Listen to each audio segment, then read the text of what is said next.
G'day guys, welcome back to another video with Eno here from Fantasy Take TV. Today we're going to be doing my sort of final team update before the preseason games kick off. Exciting times, it's sort of NFL wrapped up last week. Obviously the Premier League's still going on. The Gunners are just still on top, only just. But it's that footy season, and with only 23 days to go. As you see on the old countdown, I'm sure a lot of us are looking at that every now and then, but it's really close. 3 weeks also to round one. Looking forward to it, and obviously a few games kicking off this week, unofficial, which I think are on KO, most of them. So we'll be able to catch a few of them if you've got a chance. But just quickly go through my team, what I've got right now. Obviously things are still going to change as we learn some more info, but premiums are a big thing, and we'll just start with my D1, and that's Jordan Dawson, a guy that really hasn't left my team all the preseason.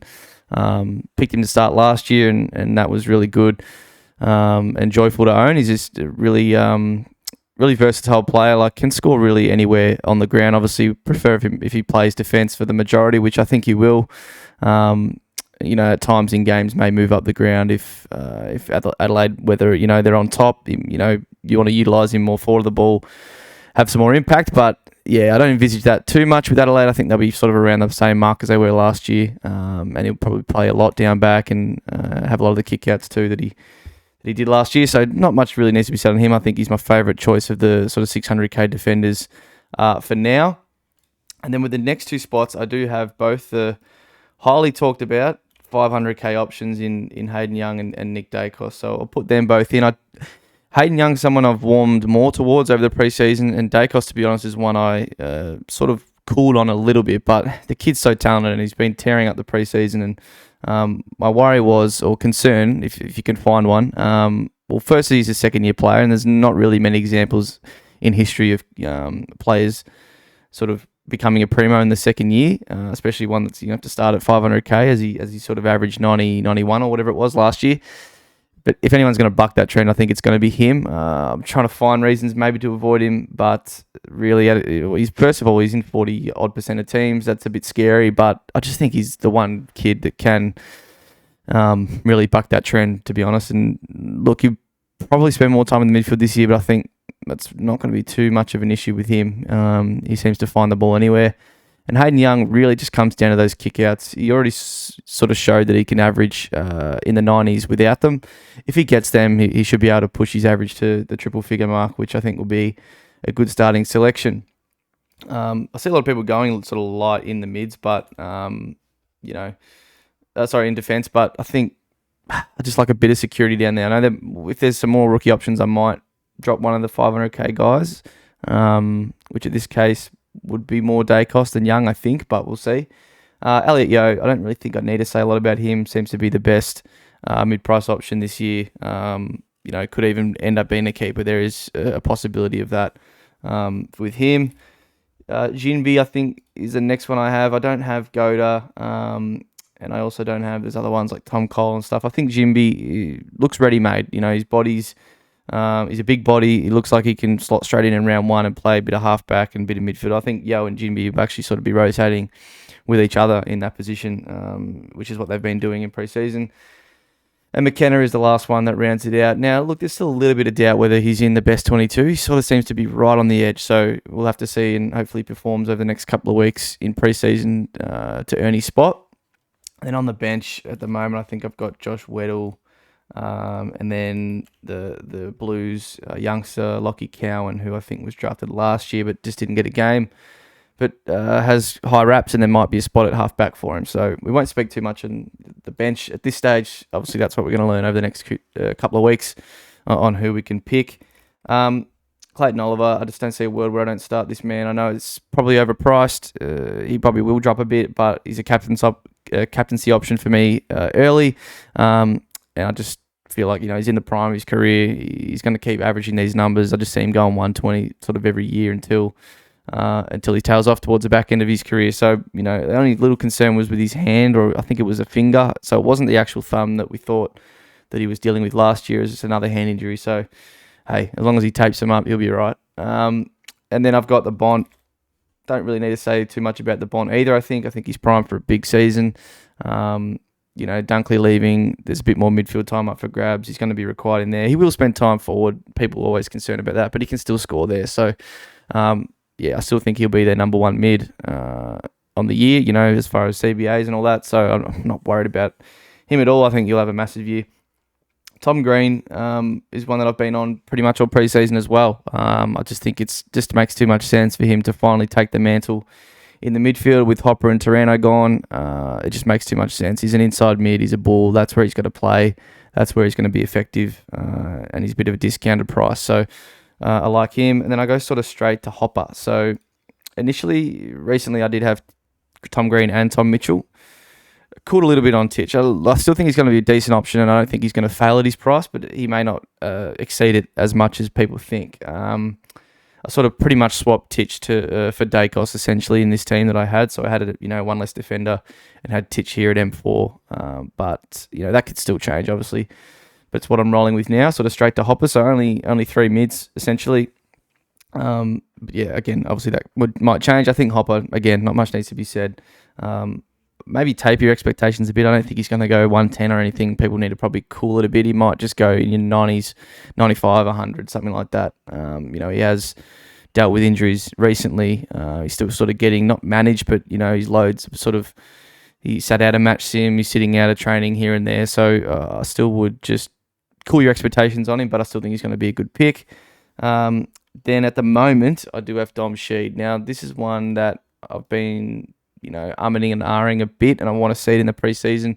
Just want to see what their midfield mix is like. I've already probably got a few too many West Coast players as it is, but there's scope there for all these guys to get the role. So, they have like Shuey, who's always a bit injured, Jai Cully, Dom Sheed, Tim Kelly. Like Tim Kelly would be a mainstay probably, but really there's not much else. So it depends how much they want to blood the youth in the midfield. And I just want to see in the preseason what that looks like. So he's sort of a question mark for now, but I've got him. And then we've rounded out with sort of usual Ashcroft, and then a couple of rookie price. I think everyone's got Phillips. I think he's there. And then I've actually got Philippou as well for now. He might earn himself a spot in round one, but that's sort of, I just wanted to pay up a little bit, obviously to leave myself a bit flexible if we need to grab another sort of higher price rookie. And then on the bench, I think I had Constable, maybe a chance he gets a game, playing at half back now. Baker looks like he'll get a wing spot at the Dogs. And then I think I had Drury, which he may not play early. We'll have to wait and see on that as well. But again, don't really want to care about the rookies too much now. That's what the next couple of weeks are for. And then in the rucks, I've still got English and I've still got Rowan Marshall. So look, our concerns with English at the moment, sort of with his preseason, a few niggles. So I think as long as he gets through the next 3 weeks, fit, plays a practice, looks like he's going to play round one and does, I think I'll pick him. I'm fully aware what could happen with him, with his injury history, especially recently. So there is an off chance that I may slot the Shrek in at R1 instead if he has a flawless, next few weeks as well. But for now, I've still got English. I think it's just more certainty with his role. He's going to be the number one ruck. You know what he's going to get, whereas there's a bit more uncertainty with pretty much the whole rest of the ruck line. So it's something we're going to have to really look at the next couple of weeks. And then I think, Madden at the moment, could be Sava Radaglia, maybe, sneaks a spot in Geelong's best 22 as sort of a defender. But you'd obviously have to find a bit more cash to have him in the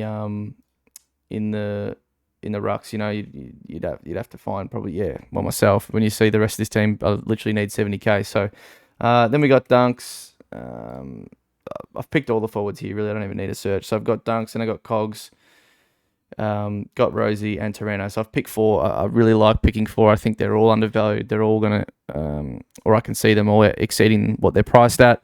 Dunks obviously gone to Brisbane, going to get the mid-time. Cogs, Hopper, Taranto leaving, same sort of thing with Tom Green. They're going to be in the midfield quite a bit. Rosie the same. We saw what he did to the second half of last year. I just think that's going to continue.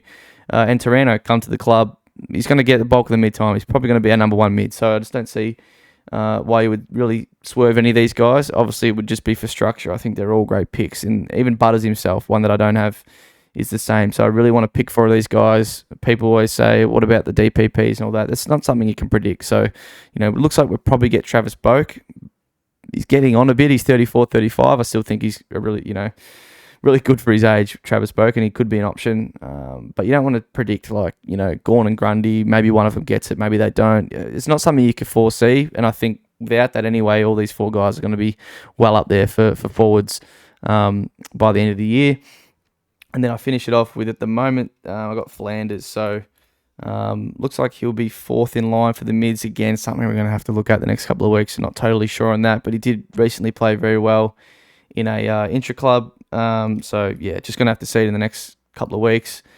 Toby McLean looks like he'll be getting some mid-time. Got quite a bit in there, intra-club as well. I think everyone's got him anyway, and you should be fielding him, whether it's in the midfield, but most likely in the forward line. And then finishing it off, I've got Fergus Green. Looks like he'll get a gig early at Hawthorn, and also Charlie Comben supposedly might find a spot in the forward line as well. Look, they're 2 taller forwards that you don't really want to ever see your field. There's obviously Van Ryn as well. He might get a game, but similar thing, also a tall forward. That's part of me really wanting to get a decent F5. I don't want to have McLean at sort of F5, and then a sort of suspect rookie at F6. Obviously, it's about maximising those on-field points. That's the team, what I've got right now. I only got 2K in the bank, but there are some spots where I could take it. So, Dom Sheed, if he's not looking like a pick, I want to keep an eye on guys like Finn Callahan. Could even just go down to another sort of rookie like a Cam McKenzie, and then I'll obviously have quite a bit of cash there to spend on maybe another another mid-price forward, something like that. So, just keep an eye on the next 2 weeks. Practice match is starting on, I think, Thursday. So, really looking forward to it. It's not too far away. But, until then, I'll catch you on the next one after we got some info on some guys. We'll be some podcasts with the boys. Obviously, members content. If you aren't a member, do sign up now. This is probably the hot part. The last 3 weeks is going to be a lot. There's obviously already some content you can watch that we've done over the past month as well. And really, not too long, we're sorting out the leagues now. So if you want to be a part of that, get involved. So thanks for watching, and we'll see you on the next one, guys. Cheers.